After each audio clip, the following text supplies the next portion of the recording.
Right. Thank you so much for tuning in once again. This is Listas Lagos.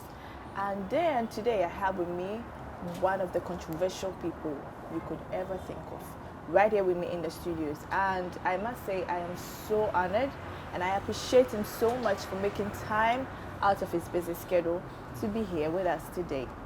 Now this man has been in the space for like 20 years and still counting. So strong.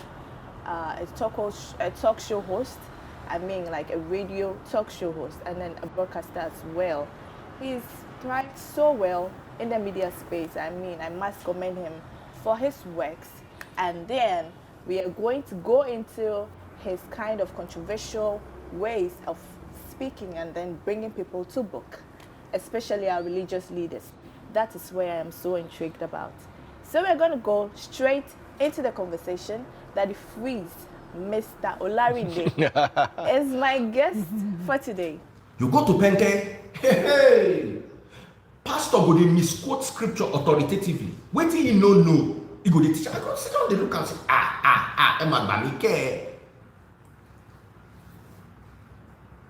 Someone said, what about spiritual giftings? 99% of Nigerian spiritual giftings are comedy skits being acted live on a stage.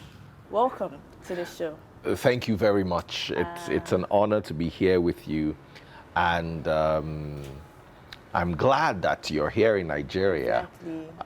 I'm used to interviewing people, so I might as well just start interviewing you. But I think it's your turn today. It's my turn. You've made me the honor, and I'm so grateful for that. Thank you so much. You're most welcome. I appreciate it. Now, Mr. Olarinde, I saw you driving with this latest car. I eyed your car and I was like, wow. You have a good sense of watch collection that I know. And I know a couple of one or two of the cars that you drive, and I mean, it's no child's play. Looking in the media space, your type, I mean, I know you've been there for long, but how many people are that successful? How do you do it? Can you take us through that? I was having a conversation with my friend and brother from Ibadan, Baba D, earlier on today. And the only thing I can tell people is whatever you're doing, stick at it, push. You might see me drive a nice car today. Exactly. That car is 30 years in the making. Wow. I'm 47 this year. And if at 47, I cannot buy certain things, it would be like what came out of my life. Exactly. So the thing is, I started broadcasting when I was 19 in Ibadan on a radio station called BCOS. Okay. And my salary was 1,500 naira in 1996. And 1,500 naira was the amount a recharge card was going for in 2001. Wow. When MTN and Airtel, back then it was Econet Wireless, came. So my monthly salary was a recharge card. Wow. I know many people who started the industry with me and they quit. I tell people this all the time. Don't do anything for the money. If you do it for the money, you get frustrated. You know, the media is something that, has a lot of people going in and coming out most of the time. People going and then their expectation of what they see out there is not what they get. So, what would you add up to it? What do you think you can add up to it? It's all about perseverance. Some people would leave a week before their breakthrough. Exactly. I started radio at 19. I did not own my first house until I was 38. That's a long way. Until maybe 37, 36, 37. I did not own my first brand new car until I was about 34. Mind you, I'd been working from when I was 19. Just media. Just media, radio, jingles, interviews, hosts. Were you working in multiple stations at a go? No, I was working on one station, but Okay. the beauty with my station is they allowed me to do freelance work.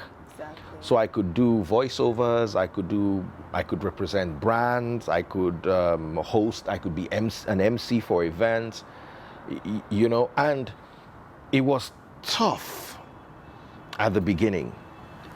And it's not like medicine. You're a doctor, but you don't have money. People understand that well. But you're a media personality, you don't have money. People will be like, yeah, when you chose to work on the radio, what were you expecting? Exactly. So the society does not cushion it for us, or didn't cushion it for us when we started. Right now, you'd see people who would tell their parents that they want to work on the radio and it will make sense. But when we were on the radio, it was like you couldn't get anything to do, and that's where you ended. Exactly. So my advice to people is, don't do it for the money.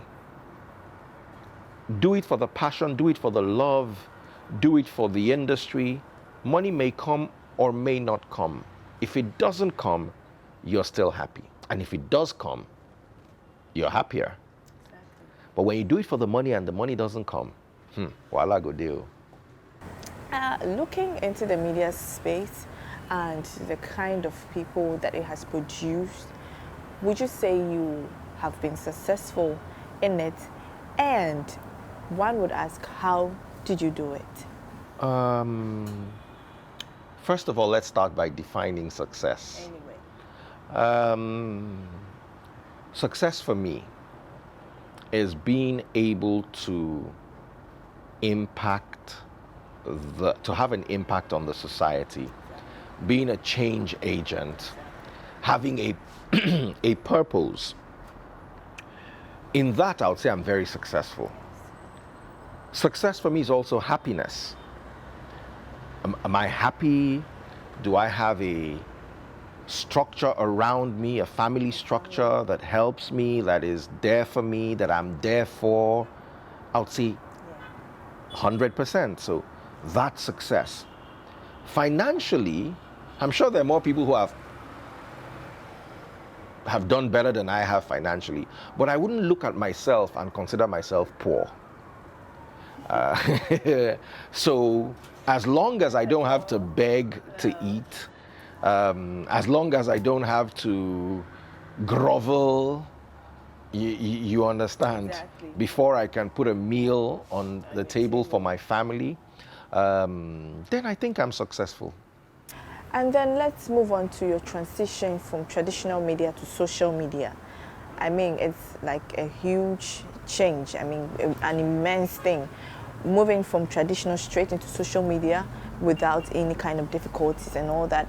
You know, normally females do thrive in the social media just like that. But looking at the male like yourself, how do you think you've been able to hold it up all these years till now? Two things. Evolution.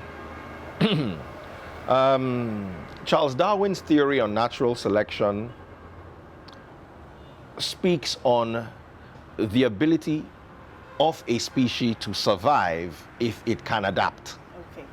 So the greatest thing is adaptation. Being able to embrace change. Social media is a fad now. I don't know if it will be a fad 10 years from now. I don't know if it will be AI. I don't know if it will be something else. But whatever's coming, you got to be prepared. Exactly. Don't let anything catch you sleeping. So I've always had a voice. I've always been controversial. I can talk. Growing up, I remember my mom half the time, shut up, you talk too much. you know, and I remember this day, I was in secondary school. I think I was in Form 2, which is like GSS 2. Yeah. And we used to have noisemakers when the teachers weren't around. And that particular day I was sick, or I wasn't feeling too well. And the teacher walks in, you know, and everybody goes quiet. Exactly. And the teacher came to me and started flogging me. For no reason. For no reason, because, well, I wouldn't say for no reason, because when it comes to the noisemakers in the was class, number one. I was always number one. But that particular day, I wasn't feeling well. But then I felt so bad. I was like, even when I'm not making noise, You guys I'm the prime flying. suspect. And that particular teacher saw me about 5 years ago. I said, what do you do now? I said, I make noise. Just like that. I still make noise. You know? And that's advice to people out there. Whatever comes natural to you, let that be your drive. Let that be your career. I can talk. People beg me to stop talking. Sometimes I go to an event and my wife sends me a text message saying, you have talked enough. And you know, I'm like, okay, yeah. And sometimes I get carried away. That's why I don't hang out too much. Oh my goodness. A lot of people wonder, oh, why don't I go to my friends' houses? Because I'm going to go and talk. I love to talk. And I talk a lot and I argue a lot and I love winning arguments. And I can win an argument over a 3-year period. Goodness. I'll give you an example. We have an argument about Trump and Biden. Okay. For the next 3 years, I'm going to supply you, whichever side I choose, I'm going to supply you data constantly to let you know that I've won, and I'm going to rub it in.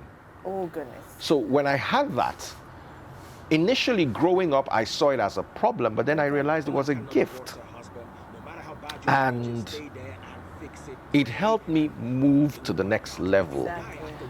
And social media, I didn't change. You know, I'm on TikTok, but I don't dance on TikTok. Not at all. I do the same thing I do everywhere. On TikTok. So I'm not going to change myself to suit a platform. I'm going to bring myself into that platform. Of course, I have to change. The way I'm going to handle a TikTok live is going to be different from the way I'm going to handle an Instagram live or a Facebook live or a YouTube live. I have to be able to connect with each audience. Okay. You know, in TikTok is like a boss. Follow my number one gifter, follow my number one gifter. Yeah. Double click the screen, double click the screen. You have to learn how to do it. You have to learn how to do it. Pass your message, play with them, but remember to do what TikTok people do. If you want to build a TikTok audience, you have to fit it in. So do what you know how to do. Be good at it and fit it in. Exactly. Winning formula. Exactly. A friend of mine came to me like, what's up? There's this reality show we could do. I'm like, really? Will it make us popular? Will it give us money? She was like, yes. I'm like, okay, I'm down. So they sold the idea to you That's a reality as show. a reality show. It never came in as as an adult movie. Yes. It was a reality It was show. a reality show. Show you the here. So, Everything you want to do, you want day popular, you want to get 100,000 followers for Instagram. You hear CDB. Now, before I let you go, you know, this Hushpuppi issue has created a whole lot of controversies and talks on social media for so long. You can attest to the fact that it has. I want to know that has this created or do you have any regrets whatsoever concerning the visit to Hushpuppi? Don't worry, just go in. The birthday boy himself.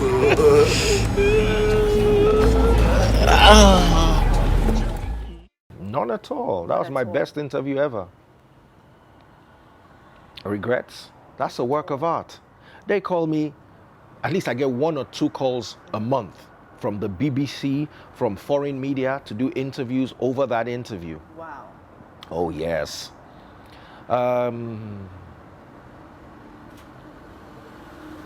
My job is to get you talking, Okay. to get people talking.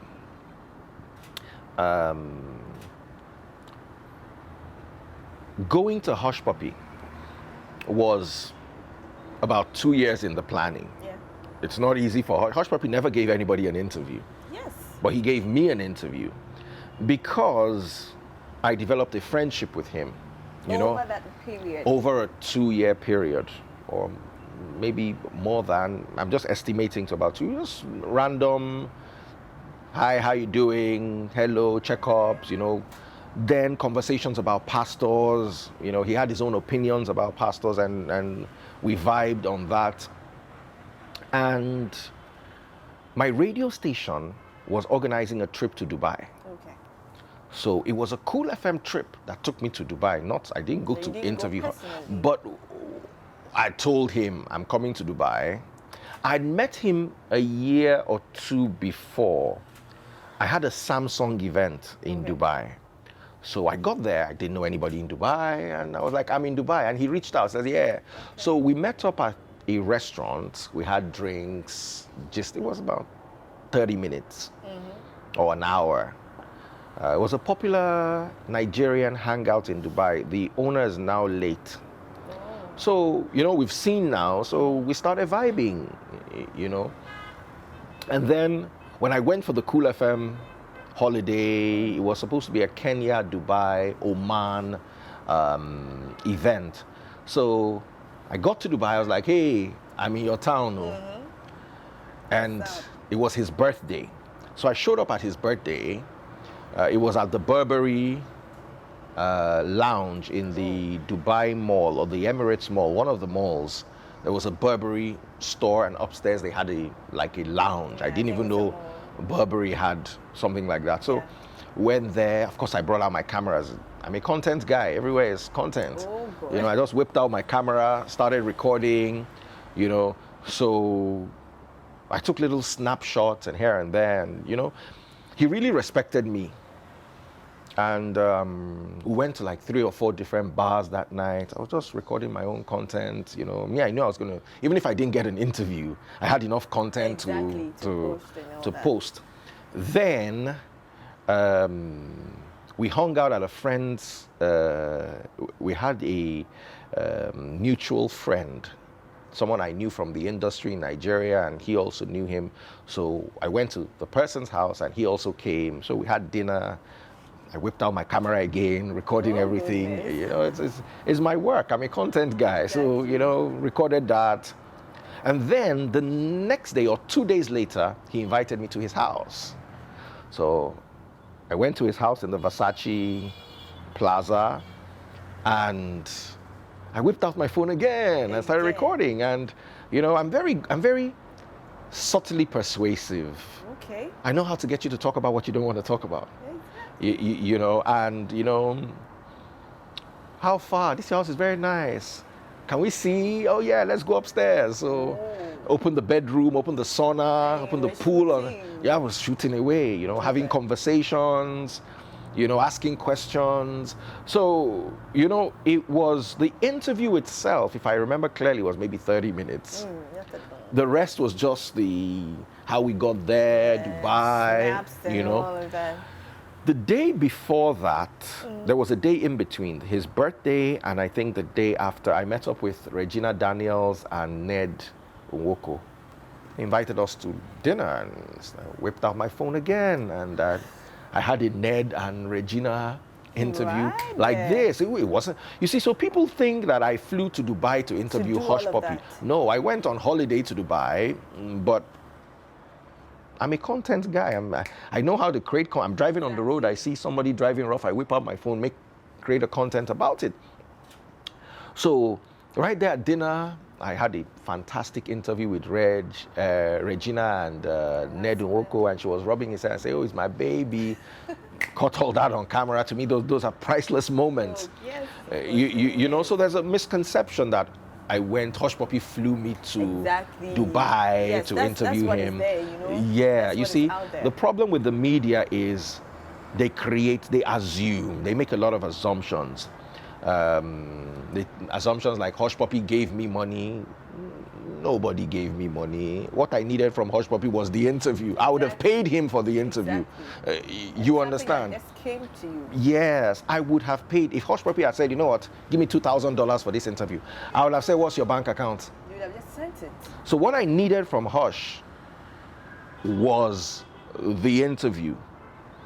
And I can, like I said, I can afford the basic necessities of my life and a few luxuries here and there.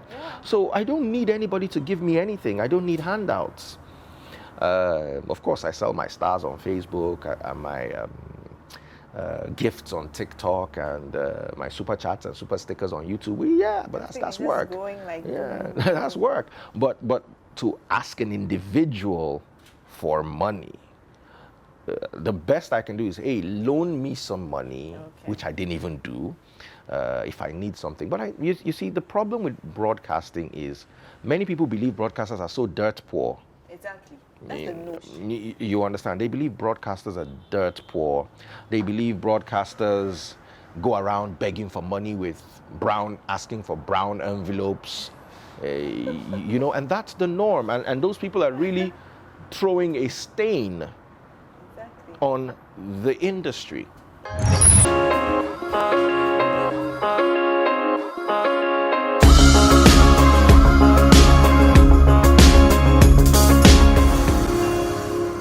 To Lufasi. Thank you. My name is Elizabeth Suman. You can call me Liz. And I am in Lagos, and I'm the host of Liz Does Lagos. So you're welcome to Lufasi, and we are delighted to have you. My name is Sheye. We call ourselves educators, environment educators. And we're going to just start by talking to you about the bird and butterfly garden curated by Denny Baum. Denny Baum helped when she was in Nigeria to help put it together so that all year round you have flies, you have insects, you have butterflies, and you have birds. I mean birds as well. Yeah. And so for us, we just use that to educate students about the importance of nature and the life cycle that goes around in nature.